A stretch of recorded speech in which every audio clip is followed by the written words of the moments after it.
From introducing female doctors to changing major approaches in the companions, these are the biggest Doctor Who controversies that still divide fans. And this first one is probably the most talked about from season 11. Well, if you're a fan of Doctor Who, then you know the casting of Jodie Whittaker as the 13th Doctor was a game changer. But did you know that the idea of a female Doctor has been around since 1981?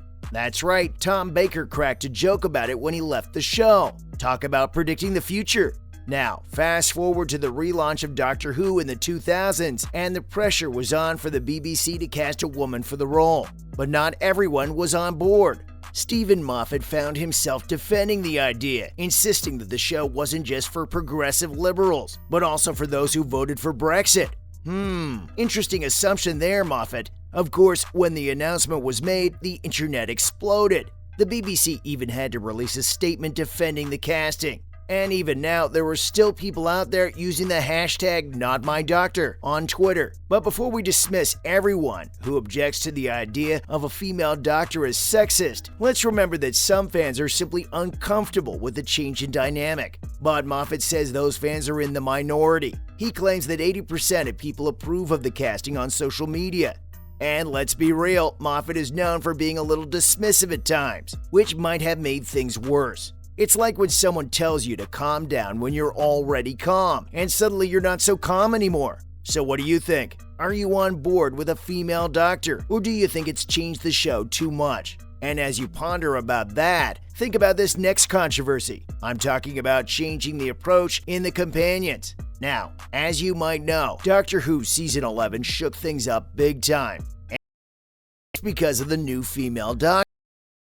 Showrunner Chris Chibnall also made the companions, introduced join the Time Lord. But hold on, are the companions so ask? Well, no, they're basically the surrogate. They help understand and view the Doctor through their lens. In so few episodes without a companion. Regular people like us stepping sure. Now, by introducing such a companions, Chibnall a statement about the modern audience. He's saying that he believes the has changed, and it's show to reflect that. Everyone is comfortable with this change, and some viewers might not relate to but Doctor Who might gain an audience that's never tuned in before. But wait, Chibnall has also ditched the classic Doctor trope of having companions eye candy. Sarah Sutton, a former companion, called being forced to wear a skirt and trousers because of letters complaining of leg exposure. Now Chibnall is focusing on and not their physiques. There's a budding romance between Yaz, but it's being developed slowly and focus. So, there you have it, folks. Doctor Who Season 11 is all about diversity and characters, not just a pretty face. And this next controversy, as you know, Doctor Who has always been known for its left-wing leanings. And damn, they've not been shy about it. Take, for instance, the fourth Doctor adventure, The Sunmakers. It was a straight-up takedown of former Prime Minister Margaret Thatcher's economic policies. And get this, the Doctor won by quoting Karl Marx and inspiring a popular revolt. Yes, you heard that right. But let's fast forward to the present day, where Chris Chibnall has taken the helm as the showrunner. He's done a great job of restoring the show's social justice edge. And what's been his focus? Themes of racism. That's right, people. Doctor Who is taking on racism head-on. Now, let me ask you a question. Have you ever watched an episode of Doctor Who and thought to yourself, hey, where are all the people of color? Well, Chris Chibnall has answered your call, my friends. He's brought in more diverse casting and storylines that tackle issues of racism. And boy, does it make for some powerful TV. In the episode Rosa, the Doctor and her companions tried to prevent the civil rights movement from being derailed. But who were the real monsters in this story? It wasn't the time-traveling trio, it was the racist folks of the Deep South, including a businessman, cop, waitress, and even a bus driver. And let's not forget about the white supremacist from the 52nd century. What a guy! But that's not all. In Demons of the Punjab, prejudice and bigotry were the real demons, not the creatures that had time-traveled to witness an innocent's death. And in Arachnids in the UK, a certain orange-haired figure was featured. reminding us of the current gun violence debate in America. And hey, have people been talking? Some folks out there are calling Season 11 Doctor Who for the snowflake generation. But hey, I think it's about time we address these important issues in a beloved sci-fi show.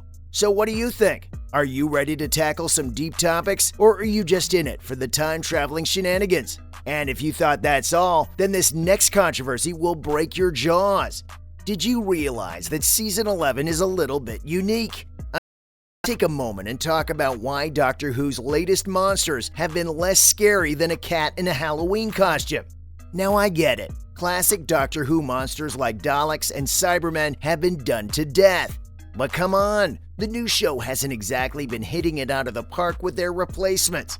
Let's take Krasko, for example. He's a time-traveling white nationalist who's responsible for thousands of deaths. That sounds pretty terrifying, right? But hold up, there's a catch. He can't actually harm anyone directly because of some implant.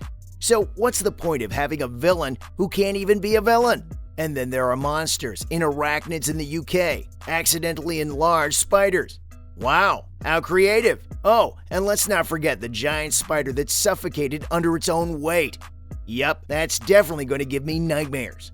But wait, there's more. In Demons of the Punjab, we have the Thajarians, who were once murderous beings, but now they're just trying to honor the dead by bearing witness to human tragedies.